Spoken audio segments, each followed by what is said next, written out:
గుంటూరులో వైఎస్ఆర్ కాంగ్రెస్ పార్టీ ఆధ్వర్యంలో చంద్రబాబు వెన్నుపోటుకు 2 ఏళ్లు కార్యక్రమం నిర్వహించారు. డాక్టర్ బిఆర్ అంబేద్కర్ విగ్రహం వద్ద జరిగిన ఈ నిరసన కార్యక్రమంలో పార్టీ నేతలు కూటమి ప్రభుత్వ 2 ఏళ్ల పాలనపై తీవ్ర విమర్శలు చేశారు. ఈ సందర్భంగా ఎమ్మెల్సీ లేళ్ల అప్పిరెడ్డి మాట్లాడుతూ కూటమి పాలనలో విద్యారంగం దెబ్బతిందని ఆరోపించారు. ఆరోగ్యశ్రీ సక్రమంగా అమలు కావడం లేదని, పోటీ పరీక్షల్లో లీకేజీలు చోటు చేసుకుంటున్నాయని విమర్శించారు. మాజీ మంత్రి అంబటి రాంబాబు మాట్లాడుతూ 2 ఏళ్ల పాలనలో ప్రజలను కూటమి ప్రభుత్వం మోసం చేసిందని ఆరోపించారు. ఎన్నికల సమయంలో ఇచ్చిన వాగ్దానాలను అమలు చేయడంలో ప్రభుత్వం విఫలమైందని విమర్శించారు. దేశానికి స్వాతంత్రం వచ్చిన తర్వాత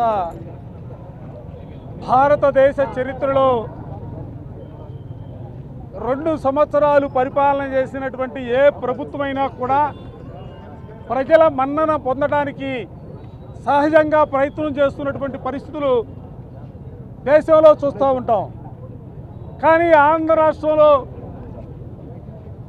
4 దశాబ్దాలకు పైగా రాజకీయ ఇండస్ట్రీ ఉందని, 4వ పర్యాయం ముఖ్యమంత్రిగా పరిపాలన కొనసాగిస్తున్నటువంటి చంద్రబాబు నాయుడు గారి పరిపాలన దౌర్భాగ్యమైనటువంటి పరిస్థితుల్లో అప్రజాస్వామిక విధానాలతో ఈ 2 సంవత్సరాల కాలం యావత్తు కూడా గొంతెత్తి అరిచినటువంటి సోషల్ మీడియా కార్యకర్తలపైన అక్రమ కేసులు బనాయించడానికి, ఎన్నికల మేనిఫెస్టోలో చెప్పినటువంటి ఏ అంశాన్ని కూడా అమలు చేయకుండా ఎవరైనా ప్రశ్నిస్తే వాళ్ళపైన క్రిమినల్ కేసులు పెట్టి జైల్లో పెట్టడానికి చేసినటువంటి ప్రయత్నాలే తప్ప ఈ రాష్ట్రంలో ప్రజా పరిపాలన చేసినటువంటి పరిస్థితి లేదు. ఇవాళ ఏ రంగాన్ని తీసుకున్నా కూడా, విద్యా రంగాన్ని తీసుకున్నా, వైద్య రంగాన్ని తీసుకున్నా, వ్యవసాయ రంగాన్ని తీసుకున్నా, పరిశ్రమల రంగాన్ని తీసుకున్నా, ఉద్యోగుల వాళ్ళ పని తీసుకున్నా, అన్ని రంగాల్లో కూడా తిరోగమన పరిస్థితుల్లో ఈ రాష్ట్రంలో పరిపాలన కొనసాగుతూ ఉంది. చదువుకోవడానికి ఫీజు రింబర్స్మెంట్ ఉండదు, అనారోగ్యానికి గురైతే ఆరోగ్యశ్రీ ఉండదు, ఎగ్జామ్స్కి ప్రిపేర్ అయితే డిఎస్సి లాంటి పరీక్షలు పెడితే వాటికి కూడా లీకేజీలు, ఎగ్జామ్ రాయకుండా దొడ్డిదారిన స్పోర్ట్స్ కోటాలో ఉద్యోగాల్లో తీసుకునే పరిస్థితులు.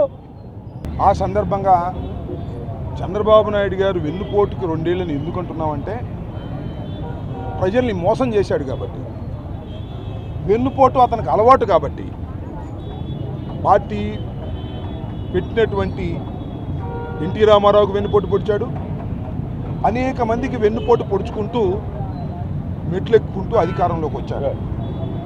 ఇవాళ రాష్ట్ర ప్రజలకు కూడా ఇచ్చిన వాగ్దానాన్ని నెరవేర్చకుండా వెన్నుపోటు పొడిచాడు. మీరు చూసినట్లయితే సూపర్ 6 అన్నాడు, దానిలో సగం పైన అమలు చేయలేదు. ఆ చేసినవి కాసినవి కూడా అరకొరగా అమలు చేశాడు. దాన్ని దృష్టిలో పెట్టుకొని 2 సంవత్సరాల పరిపాలన అయిన సందర్భంగా చంద్రబాబు నాయుడు గారు ప్రజల్ని మోసం చేశాడు, చీట్ చేశాడు, ఇచ్చిన వాగ్దానాన్ని నిలబెట్టుకోలేకపోయాడు. ఏదైతే మేనిఫెస్టోలో పెట్టాడో ఆ మేనిఫెస్టోలో ఉన్నటువంటి కార్యక్రమాలను చేయలేదు కాబట్టి ఆయన మేనిఫెస్టోని దగ్ధం చేశాం. సూపర్ 6 అని బాండ్స్ ఇచ్చినటువంటి వాటిని కూడా దగ్ధం చేశాం. ఇవన్నీ కూడా చంద్రబాబుకు తెలియాలి.